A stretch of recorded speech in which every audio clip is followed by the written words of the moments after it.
بسم اللہ الرحمن الرحیم۔ یا ایہا الذین آمنوا لما تقولون ما لا تفعلون۔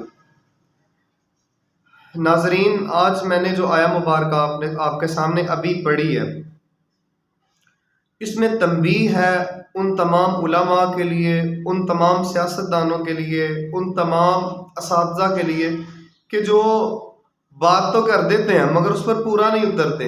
پورا نہ اترنے سے مراد کہ لوگوں کو خیر کی طرف بلا لیا مگر خود جو ہے نا وہ شر کی طرف بھاگے جا رہے ہیں۔ ادھر سے ہمارے علماء، ہمارے اساتذہ اور ہمارے سیاستدان جو ہیں وہ ڈنڈی مارتے ہیں، لوگوں کو پتہ نہیں بڑی بڑی باتیں سناتے ہیں اور خود عمل کا 1% بھی ان میں ایلیمنٹ نہیں ہوتا۔ اب قرآن کیا کہتا ہے؟ قرآن کہتا ہے یا ایھا الذین آمنوا لما تقولون ما لا تفعلون۔ فرمایا اے ایمان والو، تم وہ باتیں کیوں کرتے ہو جن پر تم پورا نہیں اتر سکتے؟ کیوں کرتے ہو ایسی باتیں؟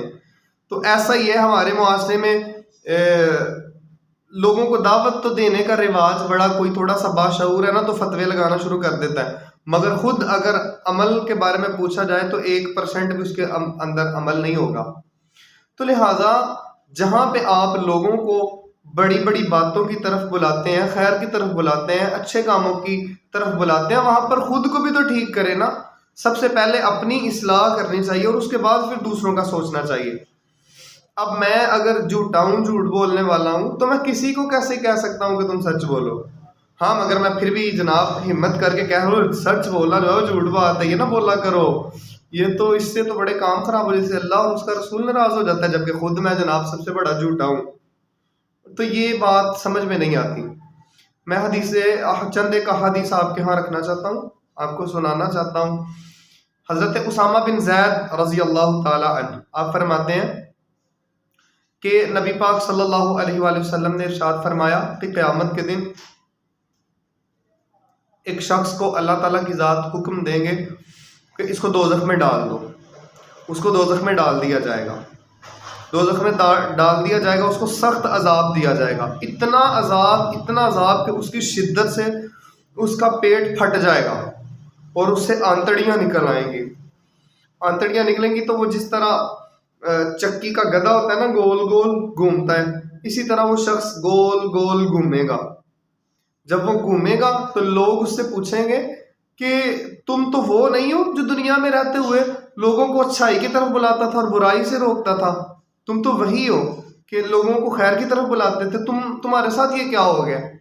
تو وہ بول کے کہے گا کہ ہاں، میرے ساتھ یہ معاملہ یہ اس لیے ہوا کیونکہ میں لوگوں کو تو خیر کی طرف بلاتا تھا مگر خود میں جو ہے وہ غلط کام کرتا تھا، خود میں شر کی طرف جاتا تھا، لوگوں کو خیر کی طرف بلاتا تھا، تو اس لیے اللہ تعالیٰ کی ذات نے مجھے یہ دردناک عذاب دیا ہے۔ بس یہی نہیں، ایک اور حدیث مبارکہ میں سرکار صلی اللہ علیہ وآلہ وسلم نے ارشاد فرمایا کہ معراج کی رات مجھے کچھ ایسے لوگ دکھائے گئے جن کے ہونٹوں کو آگ کی کینسی سے کاٹا جا رہا ہے۔ میں نے پوچھا یہ کون لوگ ہیں؟ فرشتوں نے بتایا کہ یا رسول اللہ صلی اللہ علیہ وآلہ وسلم، یہ وہ لوگ ہیں، یہ وہ بے عمل خطباء ہیں، دنیا دار خطباء ہیں جو لوگوں کو تو نیکی کی طرف بلاتے تھے مگر خود جو تھے وہ برے کاموں کی طرف جاتے تھے، حالانکہ یہ اہل کتاب تھے، تو پتہ نہیں ان کو کیا ہو گیا کہ یہ اس طرف راغب ہو گئے۔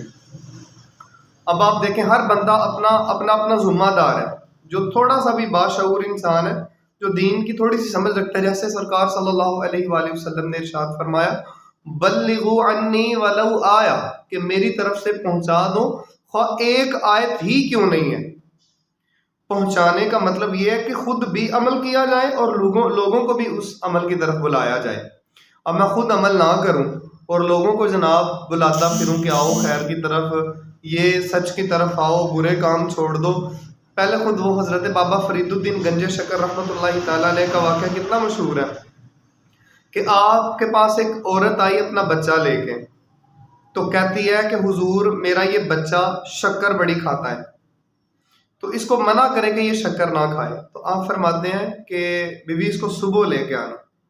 وہ صبح لے کے آئی تو آپ نے گود میں بٹھایا اور بچے سے کہا کہ بچے شکر نہیں اتنی زیادہ کھاتے، میٹھا نہیں کھاتے، یہ نقصان دہ ہوتا ہے۔ اتنی سی بات جب کی تو وہ عورت بولی، کہتی ہے کہ حضور یہ بات آپ کل بھی تو کہہ سکتے تھے نا.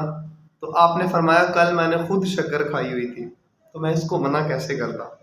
دیکھیں ان کے سمجھانے کا انداز کتنا پیارا تھا. پہلے وہ خود عمل کرتے تھے، پھر دوسروں کو خیر کی طرف بلاتے تھے، اس عمل کی طرف بلاتے تھے. یہی طریقہ سرکار صلی اللہ علیہ وسلم کا. دیکھیں نبی پاک صلی اللہ علیہ وآلہ وسلم نے پریکٹیکل کر کے دکھایا.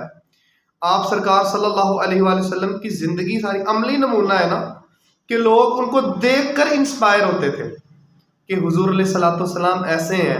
ان کو صادق و امین کہا جاتا تھا، سچا اور امانت دار کہا جاتا تھا. کیوں کہا جاتا تھا؟ کیونکہ وہ عمل انہوں نے کر کے دکھایا. تو پھر صحابہ کو، لوگوں کو اس طرف بلایا. اب ہم خود کچھ نہ کریں. اسی طرح میں اپنے اساتذہ جو اسکول میں ان سے بھی وقتاً فوقتاً کہتا رہتا ہوں کہ پہلے خود اپنے اندر، اگر آپ کے اندر جھوٹ، کینہ، بغض، حسد، کوئی بھی ایسی چیز ہے، بے حیائی ہے، کچھ بھی ہے، پہلے اس کو نکالیں اندر سے.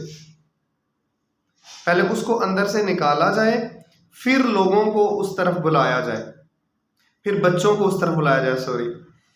تو کیونکہ ایک اور بھی ہے، میرے ہاں ذاتی ایک اپنا ایک اوپینین ہے.